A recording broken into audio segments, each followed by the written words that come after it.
आज की मुरली है 8/1/2025 की। बाप दादा मधुबन। मीठे बच्चे, बाप की श्रीमत तुम्हें किस पीढ़ी तक सुख देती है। इतनी प्यारी मत बाप के सिवा कोई दे नहीं सकता। तुम श्रीमत पर चलते रहो। प्रश्न है, अपने आप को राज तिलक देने का सहज पुरुषार्थ क्या है। अपने आप को राज तिलक देने के लिए बाप की जो शिक्षाएं मिलती हैं उन पर अच्छी रीति चलो। इसमें आशीर्वाद और कृपा की बात नहीं है। दूसरी पॉइंट है, फॉलो फादर करो, दूसरे को नहीं देखना, मन बनाओ। इससे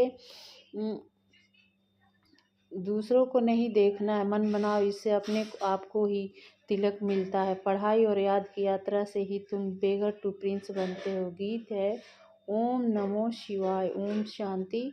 जब बाप और दादा ओम शांति कहते हैं तो दो बार भी कह सकते हैं, क्योंकि दोनों एक में है। एक है अव्यक्त, दूसरा है व्यक्त। दोनों इकट्ठा है। दो का इकट्ठा आवाज़ भी होता है, अलग अलग भी हो सकता है। यह एक वंडर है। दुनिया में यह कोई नहीं जानते कि परम पिता परमात्मा इनके शरीर में बैठ ज्ञान सुनाते हैं। यह कहाँ भी लिखा हुआ नहीं है।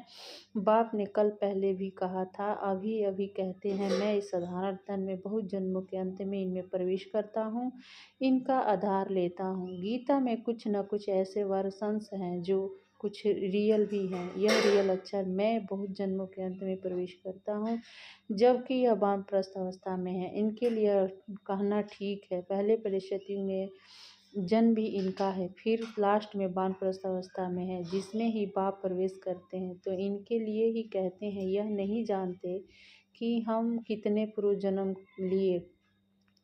शास्त्रों में 84 लाख पूर्व जन्म लिख दिया है। यह सब है भक्ति मार्ग। इनको कहा जाता है भक्ति कलवट। ज्ञान कांड अलग है, भक्ति कांड अलग है। भक्ति करते करते उतरते ही आते हैं। यह ज्ञान तो एक ही बार मिलता है। बाप एक ही बार सर्व की सद्गति करने आते हैं। बाबा आकर सबकी एक ही बार प्रलब्ध बनाते हैं भविष्य की। तुम पढ़ते ही हो भविष्य नई दुनिया के लिए। बाप आते ही हैं नई दुनिया राजधानी स्थापन करने के लिए। इनको राजयोग कहा जाता है। इनका बहुत महत्व है। चाहते हैं भारत का प्राचीन राजयोग कोई सिखलावे, परंतु आजकल यह सन्यासी लोग बाहर जाकर कहते हैं कि हम प्राचीन राजयोग सिखलाने आए हैं, तो वह भी समझते हैं कि हम सीखे, क्योंकि समझते हैं योग से ही पैराडाइज स्थापना हुआ था। बाप समझाते हैं योग बल में तुम पैराडाइज के मालिक बनते हो। पैराडाइज स्थापना की है बाप ने, कैसे स्थापना करते हैं वह नहीं जानते। यह राजयोग रूहानी बाप ही सिखलाते हैं, जिस्मानी कोई मनुष्य सिखला ना सके। आजकल एडल्ट्रेशन करप्शन तो बहुत है ना, इसलिए बाप ने कहा है मैं पतितों को पावन बनाने लिए आया हूँ। जरूर फिर पतित बनाने वाला कोई होगा। अभी तुम जज करो। बरोबर ऐसे है ना, मैं ही आकर सबको वेद शास्त्र आदि का सार सुनाता हूँ। ज्ञान से तुमको 21 जन्मों का सुख मिलता है। भक्ति मार्ग में है अल्पकाल क्षणभंगर सुख है। यह 21 पीढ़ी का सुख जो बाप ही देते हैं। बाप तुमको सद्गति देने के लिए जो श्रीमत देते हैं वह सबसे न्यारी है। यह बाप सबकी दिल लेने वाला है। जैसे वह है जड़ दिलवाड़ा मंदिर, यह फिर है चैतन्य दिलवाड़ा मंदिर। एक्यूरेट तुम्हारी एक्टिविटी के ही चित्र बने हैं। इस समय तुम्हारी एक्टिविटी चल रही है। दिलवाड़ा बाप मिला है, दिल वाला बाप मिला, सर्व का सद्गति करने वाला, सर्व का दुख हर कर सुख देने वाला। कितना ऊंचा ते ऊंचा गाया, ऊंच ते ऊंच है भगवान शिव की महिमा। भल चित्रों में शंकर आदि के आगे भी शिव का चित्र दिखाया है। वास्तव में देवताओं के आगे शिव का चित्र रखना तो निषेध है। वह तो भक्ति करते नहीं, भक्ति ने देवताएं करते हैं।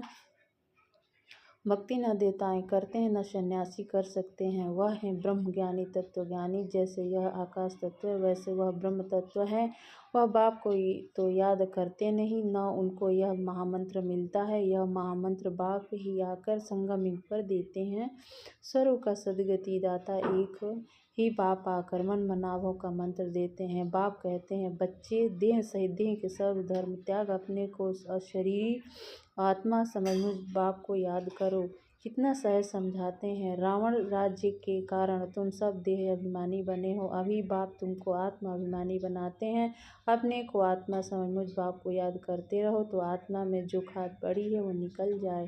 सतो प्रधान से सतों में आने से कलाएं कम होती हैं, न सोने की भी कैरेट होती है न। अभी तो कलयुग अंत में सोना देखने में भी नहीं आता, सतयुग में तो सोने के महल होते हैं। कितना रात दिन का फर्क है, उसका नाम ही है गोल्डन एज वर्ल्ड। वहाँ ईंट पत्थर आदि का काम नहीं होता, बिल्डिंगें बनती हैं तो उसमें भी सोने चांदी के सिवाय कोई कीचड़ पट्टी नहीं होती। वह साइंस से बहुत सुख है। यह भी ड्रामा बना हुआ है। इस समय साइंस घमंडी है, सतयुग में घमंडी नहीं कहेंगे। वहाँ तो साइंस से तुमको सुख मिलता है, यहाँ है अल्प का सुख, फिर इससे ही बड़ा भारी दुख मिलता है। बॉम्ब्स आदि यह सब विनाश के लिए बनाते ही रहते हैं। बॉम्ब्स बनाने के लिए दूसरों को मना करते हैं, फिर खुद बनाते रहते हैं। समझते भी हैं इन बॉम्ब से हमारी ही मौत होनी है, इसलिए फिर भी बनाते रहते हैं। तो बुद्धि मारी हुई है ना। यह सब ड्रामा में नूद है, बनाने के सिवा रह नहीं सकते। मनुष्य समझते हैं इन बॉम्ब से हमारा ही मौत होगा, परंतु पता नहीं कि कौन प्रेरित कर रहा है। हम बनाने बिगैर रह नहीं सकते, जरूर बनाना ही पड़े। विनाश की भी ड्रामा में नूद है। कितना भी बल कोई पीस प्राइज दे, परंतु पीस स्थापना करने वाला एक बाप ही है। शांति का सागर बाप ही शांति सुख पवित्रता का वर्षा देते हैं।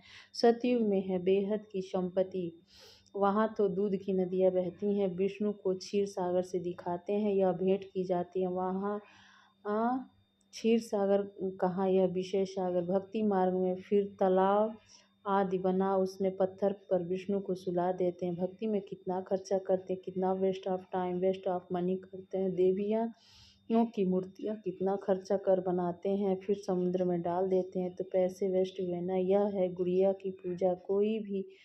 कोई के ऑक्यूपेशन का किसको पता नहीं है। अभी तुम किसके भी मंदिर में जाओ तो तुम हर एक का ऑक्यूपेशन जानते हो। बच्चों को मना नहीं है कहाँ भी जाने की। आगे तो बेसमझ बनकर जाते थे, अभी सेंसिबल बनकर जाते हो। तुम कहेंगे हम इनके 84 जन्मों को जानते। भारतवासियों को तो श्री कृष्ण के जन्म का पता नहीं है। तुम्हारी बुद्धि में यह सारी नॉलेज है। नॉलेज सोर्स ऑफ इनकम है। वैद्य शास्त्र आदि में कोई एम ऑब्जेक्ट नहीं है। स्कूल में हमेशा एम ऑब्जेक्ट होती है। इस पढ़ाई से तुम कितने साहूकार बनते हो। ज्ञान से होती है सदगति, इस नॉलेज से तुम संपत्तिवान बनते हो। तुम कोई भी मंदिर में जाएंगे तो झट समझेंगे यह किसका यादगार है। जैसे दिलवाड़ा मंदिर है, वह है जड़ है, यह है चैतन्य।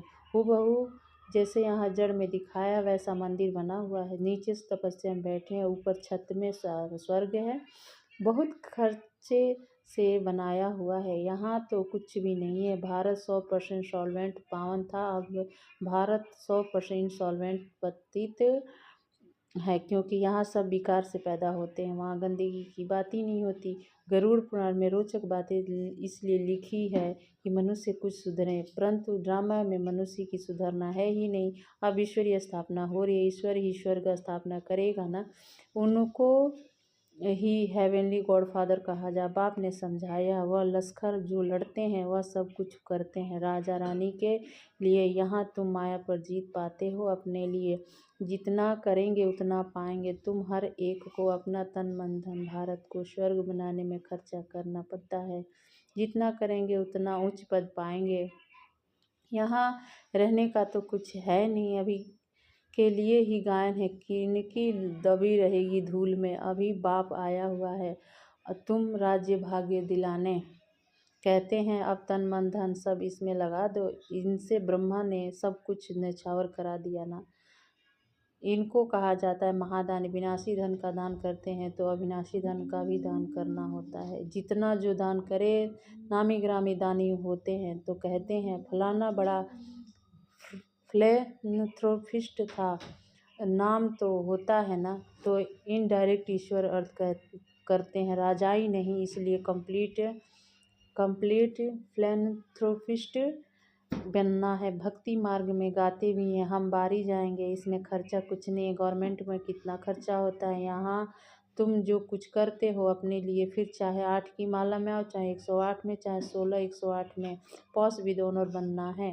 ऐसा युग लगाओ जो कर्मातीत अवस्था को पालो, फिर कोई सजा ना खाओ। तुम सब हो वारियस, तुम्हारी लड़ाई है रावण से, कोई मनुष्य से नहीं। ना पास होने के कारण 2 कला कम होती गई है। त्रेता का 2 कला कम स्वर्ग कहेंगे। पुरुषार्थ तो करना चाहिए ना, बाप पूरा फॉलो करने का, इसमें मन बुद्धि से सरेंडर होना होता है। बाबा यह सब कुछ आपका है, बाबा कहेंगे यह सर्विस में लगाओ तो मैं तुमको मत देता हूँ, यह कार्य करो। यूनिवर्सिटी खोलो, सेंटर खोलो, बहुतों का कल्याण हो जाएगा।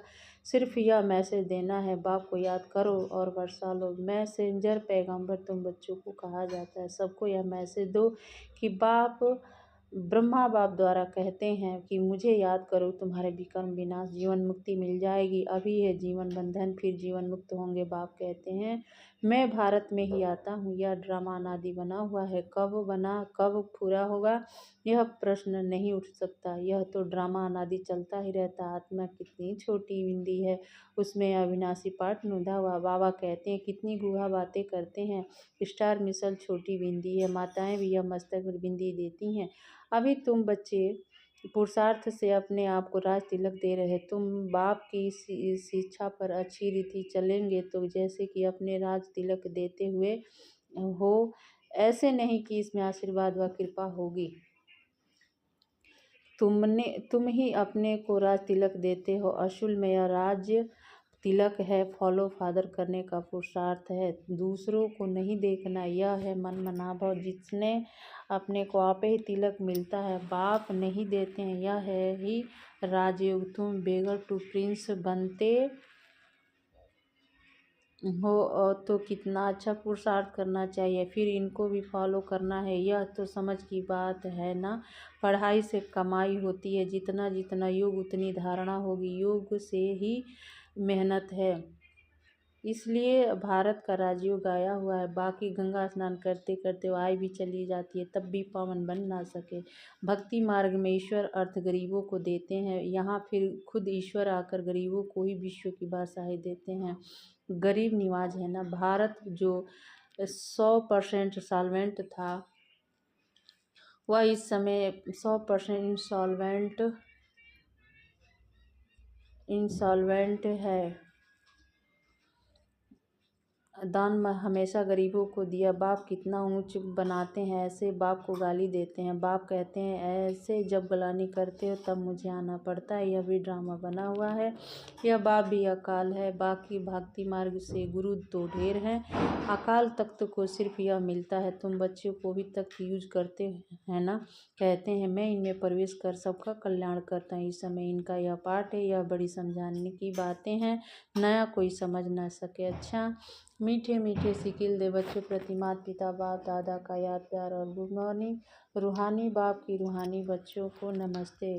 धारणा के लिए मुख्य सार फर्स्ट पॉइंट है अविनाशी ज्ञान धन का दान कर महादानी बनना है। जैसे ब्रह्मा बाप ने अपना सब कुछ इसमें लगा दिया, ऐसे फॉलो फादर कर रजाई से उच्च पद लेना है। दूसरी पॉइंट है सजाओं से बचने के लिए ऐसा योग कमाना है जो कर्मातीत अवस्था को पा ले। पास विद ओनर बनने का पूरा पुरुषार्थ करना, दूसरों को नहीं देखना। वरदान है कड़े नियम व दृढ़ संकल्प अलबेलेपन को समाप्त करने वाले ब्रह्मा बाप समानार्थक भाव। ब्रह्मा बाप समानार्थक बनने के लिए अलबेलेपन को समाप्त करो, इसके लिए कोई कड़ा नियम बनाओ, दृढ़ संकल्प करो। अटेंशन रूपी चौकीदारी सदा अलर्ट रहे तो अलबेलापन समाप्त हो जाएगा। पहले स्व के ऊपर मेहनत करो, फिर सेवा में, तब धरनी परिवर्तन होगी। अभी सिर्फ कर लेंगे हो जाएगा, इस आराम से के संकल्पों से डनलप को छोड़ो, करना ही है। यह स्लोगन मस्तक में याद रहे तो परिवर्तन हो जाएगा। स्लोगन है समर्थ बोल की निशानी है, जिस बोल में आत्मिक भाव और शुभ भावना हो। अपनी शक्ति मनसा द्वारा साकाश देने की सेवा करो। जितना जितना समय समीप आता जा रहा है उतना ही व्यर्थ संकल्प भी बढ़ रहे हैं, लेकिन यह चुकतू होने के लिए बाहर निकल रहे हैं। उन्हों का काम है आना और आपका काम है उड़ती कला द्वारा सकाश द्वारा परिवर्तन करना। घबराओ नहीं, उसके लिए सीख नहीं आओ। ओम शांति, ओम शांति।